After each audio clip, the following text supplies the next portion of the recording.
Okay, so what are we doing today? What it is the red bell peppers and the chard and the hummus will be together along with one plum.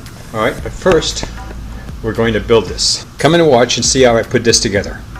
Welcome to Healthy Vegan Living! Alright, so what we're going to do first, we're going to cut these peppers. See how easily they cut? Same thing, we're going to take the heads off of them. They smell wonderful. Nothing like a... Okay. Alright, what I do is I separate it from the stem like this. I don't eat the stem, but go in your compost pile and I do the same thing all the way across. These are just normal, ordinary, fresh bell peppers, and they're organic because they came from my garden, which I share with Alan. But hi Alan, I hope you're watching this video. Alan's in Germany right now doing some Christian work for God. Okay, taking care of Calvary Chapel, Germany, in Dusseldorf, while I enjoy his garden.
Next thing we do, we get the chard.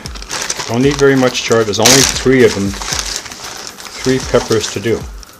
So you want the chard, but you don't want the stems. And you just want a little bit of chard.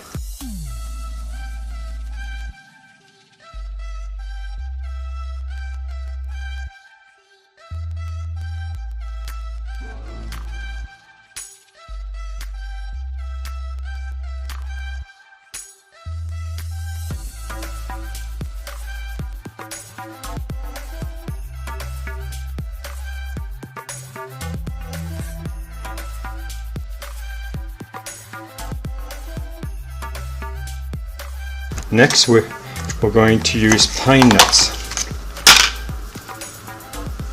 Oh yeah, it's delicious. Okay, now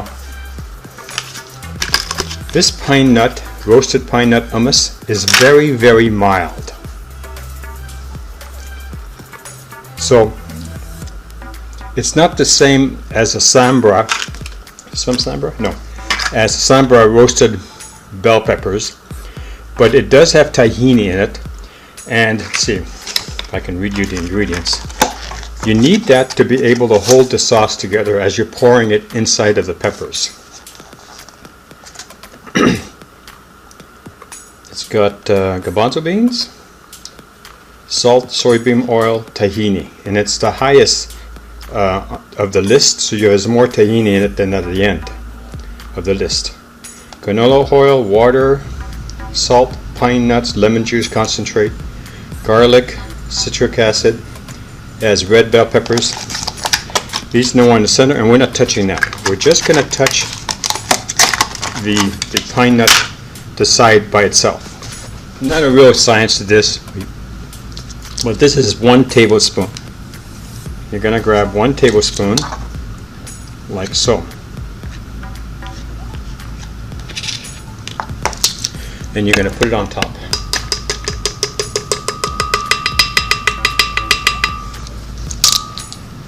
Now you're not going to be able to blend this. You need some liquid to make it work. And then we're going to get another tablespoon. Try to get it as flat as possible.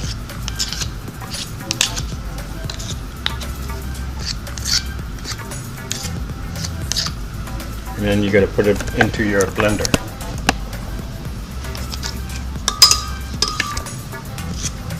You're going to use a spatula and you're going to get the edges of the bowl, of the glass jar, of the blender glass jar, to get all of this down in where it needs to go.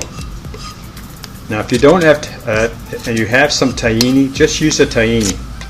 It's just that I happen to like this flavor of hummus and I wanted to try it. Now if you want a stronger taste, use more. I'm just using 2 tablespoons, but there's nothing wrong with using more of this. Considering how bland it is, you might have to. Now, you can use rice milk, you can use soy milk, all of the non-dairy milks that are available on the market. You don't have to use almond milk. It's just that I always have almond milk in my breakfast. That's why I have it handy. You're going to measure a cup. You may not need a full cup.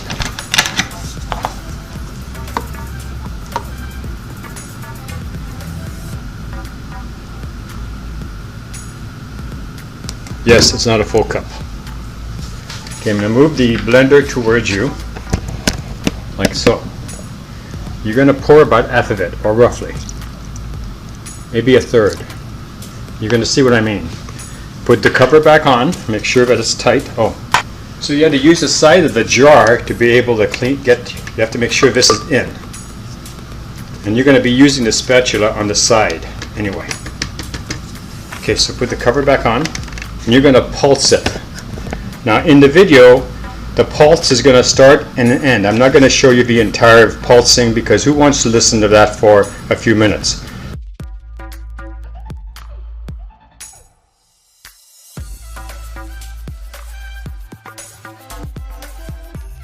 Now you don't need any more milk than that. We put more than enough.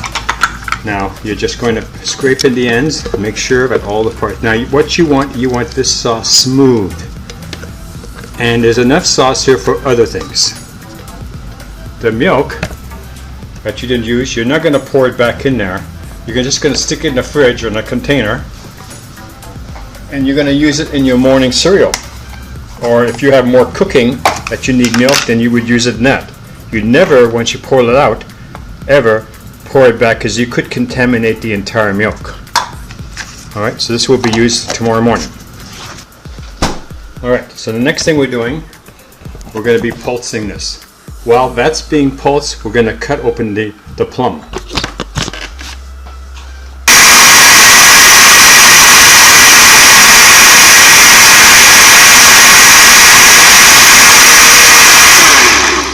Okay, so then take a vegetable peeler, and unless you have incredibly good skills, knife skills, a vegetable peeler is one of the easiest ways to get the skins off of a fruit, especially a plum.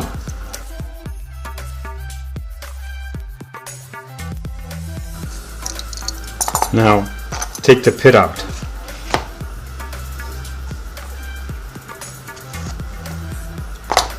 Twist.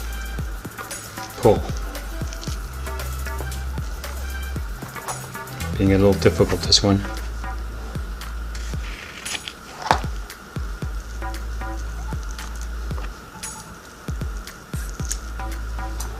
What we're going to do is just chop this up and stick it in the blender.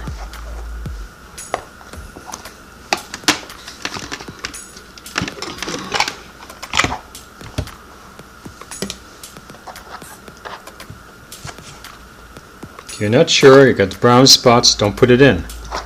Only put the most pristine, the best pieces in the blender. Like this, even though this is a very fresh, it's got a little bit of brown there, we're not going to worry about it. Gives you more fiber and a little bit of tartness. This is not a fully ripe plum. Okay, so you see the plum in there?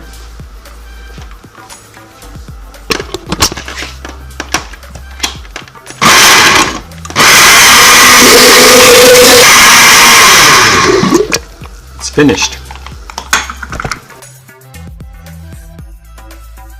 If you like this channel, please subscribe. If you like this video, give us a thumbs up. Thank you for watching.